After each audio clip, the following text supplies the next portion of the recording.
గడిచిన 30 రోజుల్లో ఎంతమంది వైఎస్ఆర్సీపీ కార్యకర్తలు టీడీపీ తీర్థం పుచ్చుకున్నారు అనేటువంటి నివేదికని జగన్మోహన్ రెడ్డి నిఘా వర్గాలు జగన్మోహన్ రెడ్డికి అందజేశాయా?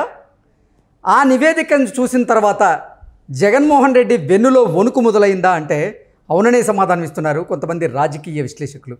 ఇక ఇదే అంశానికి సంబంధించి మనతో మాట్లాడేందుకు ప్రముఖ రాజకీయ విశ్లేషకులు అంకమ్మరావు గారు మనతో ఉన్నారు. సార్తో మాట్లాడదాం. సార్ నమస్తే. సార్ నమస్తే. సార్, గడిచిన 30 రోజుల్లో ఎంతమంది వైఎస్ఆర్సీపీ కార్యకర్తలు టీడీపీ తీర్థం పుచ్చుకున్నారు అనేటువంటి నివేదికని జగన్మోహన్ రెడ్డికి సంబంధించినటువంటి నిఘా వర్గాలు జగన్మోహన్ రెడ్డికి అందజేశాయని, ఆ నివేదికను చూసిన తర్వాత జగన్మోహన్ రెడ్డి వెన్నులో వణుకు మొదలైంది అంటూ కూడా ఒక వార్త ఇప్పుడు సోషల్ మీడియాలో చక్కర్లు కొడుతూ ఉంది. ఏంటి సార్ ఆ వార్తను ఎలా చూడొచ్చు? ఎంతమంది వైఎస్ఆర్సీపీ కార్యకర్తలు టీడీపీ తీర్థం పుచ్చుకున్నారు అంటే ఏం చెప్తారు సార్? మంచి ప్రశ్న అడిగారు కృష్ణ గారు. ఈరోజు ప్రజలందరికీ కూడా తెలియాలి. గత 2 నెలల నుంచి ఈ వలసల కార్యక్రమం అనేది మొదలవుతూ ఉంది. అందుట్లో ఈ నెల రోజుల్లో కొంచెం ఉధృతమైంది.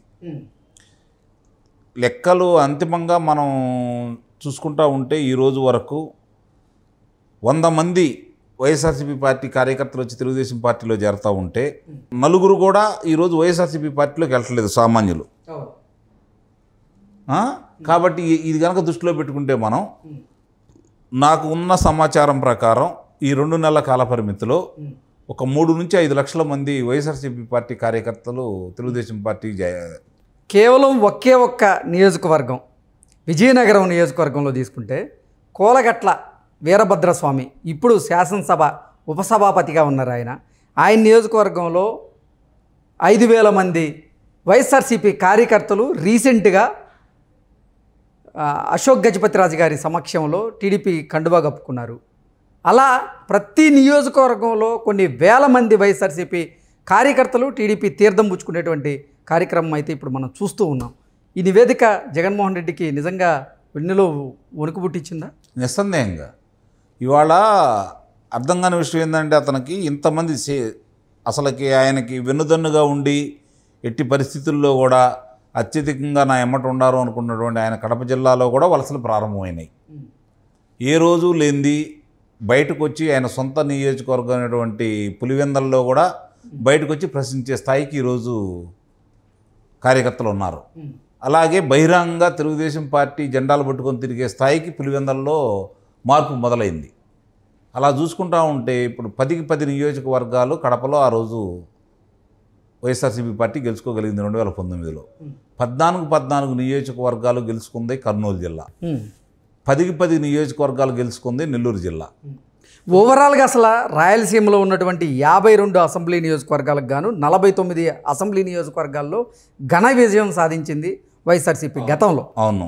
ఈసారి పరిస్థితి అసలు దానికి చాలా భిన్నంగా ఉంది. ఇది అంటే నేను వాళ్ళకి 3 స్థానాలే వస్తాయని చెప్పలేను, కానీ ఆ పరిస్థితి ఎలా ఉంది అంటే 10వ వంతు కూడా రాదని మాత్రం చెప్పగలం. ఓకే, అంటే ఒక 10 స్థానాలు వచ్చే అవకాశం, 5 స్థానాలే గొప్పగా వస్తాయి. ఓకే, ఇప్పుడు అనంతపురం జిల్లా చూసుకుంటా ఉంటే ఈసారి క్లీన్ స్వీప్ చేయబోతుంది అంటూ అనుమేం లేదు. కర్నూలు జిల్లాలో వాళ్ళు బాగా తిప్పలు పెడితే ఒక స్థానం గెలుస్తారేమో, కడప జిల్లాలో ఒక 2 స్థానాలు వస్తాయేమో, అంతే. ఓకే, అంటే జగన్మోహన్ రెడ్డితో పాటు ఇంకొకరు గెలిచే అవకాశం ఉందంటారు. ఓకే, అలా ఉంది పరిస్థితి ఈరోజు. లేకపోతే మీరు చెప్పిన 2 స్థానాల్లో జగన్మోహన్ రెడ్డి సీటు కూడా లేదంటారా? అంటే ఓడిపోతాడని మనం చెప్పలేము, కానీ దగ్గర అట్టనే ఉన్నాడు. ఇవాళ ఉన్న పరిస్థితి చూసుకుంటా ఉంటే పరిస్థితి చాలా వ్యతిరేకత ఉంది ప్రభుత్వం మీద. అది వాళ్ళు చేతులారా చేసుకుందే తప్ప ప్రతిపక్షాల గొప్పతనం అయితే నేను ఒప్పుకోవట్లా.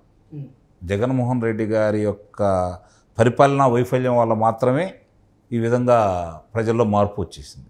ఎన్నో ఆశలతోటి, ఎన్నో ఏదో జరుగుతూ వరగబెడతాడు, రాష్ట్రం బాగుంటుంది, మనం బాగుంటాం, మన పల్లెలు బాగుంటాయి, మన గ్రామాలు బాగుంటాయి, మన పట్టణాలు బాగుంటాయి, మన ప్రాంతం బాగుంటుందని చెప్పని ఎన్నో ఆశలతోటి గెలిపించుకున్నారు.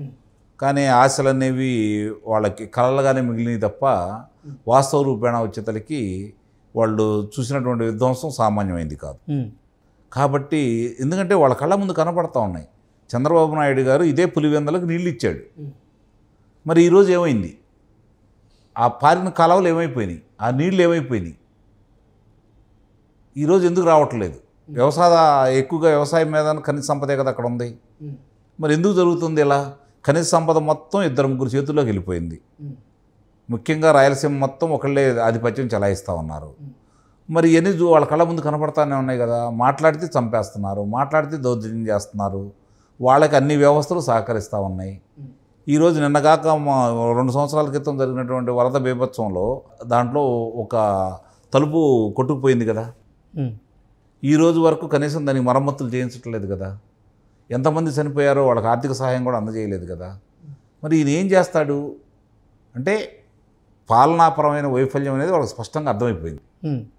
తిరుపతి ఉప ఎన్నికల్లో మేము అంత భారీ ఆధిక్యతతో గెలిచామని వాళ్ళు సంకలు గుద్దుకుంటున్నారే తప్ప అక్కడ జరిగిన విధ్వంసం ఏంటో ప్రజలందరూ చూస్తూనే ఉన్నారు. ఆ తర్వాత వివిధ ప్రదేశాల్లో నిన్నగాక మొన్న జరిగినటువంటి సభ సందర్భంగా ఆంధ్రజ్యోతి విలేకరుని సంబంధించి అతను ఏ విధమైనటువంటి దాష్టీకం చేశారో చూస్తూనే ఉన్నాం. శ్రీకృష్ణ అట్లాగే ఆయన యాదవ సామాజిక వర్గం. అట్లాగే నిన్న చూసుకుంటా ఉంటే కర్నూలులో ఈనాడు కార్యాలయంపైకి వెళ్ళి అంటే వాళ్ళు ఒక సంకేతం ఇస్తున్నారు ప్రజలందరికీ. మీరు ఏదో అనుకుంటున్నారు కావాలా, మీరు వచ్చి ఓట్లు వేయాలనుకుంటున్నారేమో, మిమ్మల్ని ఇదే విధంగా మిమ్మల్ని తాడదీస్తాం, ఒక్కొక్కరిని ఎట్లా ఓట్లు వేయడానికి వస్తారో చూస్తామని చెప్పని ముందస్తుగా అందరికీ సమాచారం అందజేస్తున్నారు. వాళ్ళు ఆ విధంగా అనుకుంటున్నారు. ఈరోజు గంజాయి తాగో లేకపోతే మందు తాగో 10 మంది వస్తున్నారు. రేపు పొద్దున 90 మంది కర్రలో కత్తులు పట్టుకొని వచ్చేసి వీళ్ళని బాది ఓట్లేసి వెళ్ళిపోతారు. అది వీళ్ళకి అర్థం కావట్లా. ఇక్కడ ఒక ప్రాంతంలోనే సొంత ప్రాంతంలోనే అంత దానికి ఇంకో రెండో కారణం కూడా ఉంది. ప్రజలు నమ్మిందే కాకుండా అతను ఈరోజు ప్రజలందరూ కూడా వాళ్ళు చెప్పిన అబద్ధాలని విపులంగా నమ్మారు. ఏదో చేస్తారని ఆశపడ్డారు. కానీ ఈరోజు ఏం జరగకపోయేతలకి పరిస్థితి చూసి వాళ్ళకి ఉద్యోగాలు లేవు, చేసుకోవాలంటే పనులు లేవు, భవన నిర్మాణ కార్మికుల పరిస్థితి మరీ అన్యాయం. సొంతంగా ఇల్లు కట్టుకోవాలనుకున్న వాళ్ళకి ఇసుక మరి అది బంగారంలా తయారైపోయింది. 6,000కి వచ్చే ట్రాక్టర్ ఇసుక ఈరోజు 10,000 పెట్టి కొనుక్కోవాల్సి వస్తుంది. 10,000 పెట్టి కొనుక్కున్నటువంటి లారీ ఇసుక ఈరోజు 40,000 పెట్టి కొనుక్కోవాల్సి వస్తుంది. అది కూడా వాళ్ళు ఇస్తేనే వాళ్ళ దయాదాక్షాల మీద ఆధారపడిన పరిస్థితి ఏర్పడుతూ ఉంది. సో ఇవన్నీ గమనించినటువంటి వైఎస్ఆర్సీపీ కార్యకర్తలు వేల లక్షల సంఖ్యలో వైఎస్ఆర్సీపీని వీడి టీడీపీ తీర్థం పుచ్చుకోబోతున్నారు అంటారా? పుచ్చుకుపోయేదే ఉంది. కొన్ని లక్షల మంది పుచ్చుకున్నారు. ఎన్నికలు పలానా తేదీ వస్తాయి అని చెప్పని ఎప్పుడైతే ప్రకటన వస్తుందో ఇంకా అందరూ కూడా బయటకు వచ్చేస్తారు. ఓకే, మొత్తానికి రానున్న ఎన్నికలకి వైఎస్ఆర్సీపీ ఖాళీ అయ్యే అవకాశం ఉంటుంది నిస్సందేహంగా. Okay sir, thank you sir. గడిచిన 30 రోజుల్లో ఎంతమంది వైఎస్ఆర్సీపీ కార్యకర్తలు టీడీపీ తీర్థం పుచ్చుకున్నారు అనేటువంటి నివేదికని జగన్మోహన్ రెడ్డికి సంబంధించినటువంటి నిఘా వర్గాలు జగన్మోహన్ రెడ్డికి అందజేశాయని, ఆ నివేదికను చూసిన తర్వాత జగన్మోహన్ రెడ్డి వెన్నులో వణుకు మొదలైంది అంటూ కూడా ఒక వార్త ఇప్పుడు సోషల్ మీడియాలో చక్కర్లు కొడుతూ ఉంది. ఏంటి సార్ ఆ వార్తను ఎలా చూడొచ్చు? ఎంతమంది వైఎస్ఆర్సీపీ కార్యకర్తలు టీడీపీ తీర్థం పుచ్చుకున్నారు అంటే ఏం చెప్తారు సార్? మంచి ప్రశ్న అడిగారు కృష్ణ గారు. ఈరోజు ప్రజలందరికీ కూడా తెలియాలి. గత 2 నెలల నుంచి ఈ వలసల కార్యక్రమం అనేది మొదలవుతూ ఉంది. అందుట్లో ఈ నెల రోజుల్లో కొంచెం ఉధృతమైంది.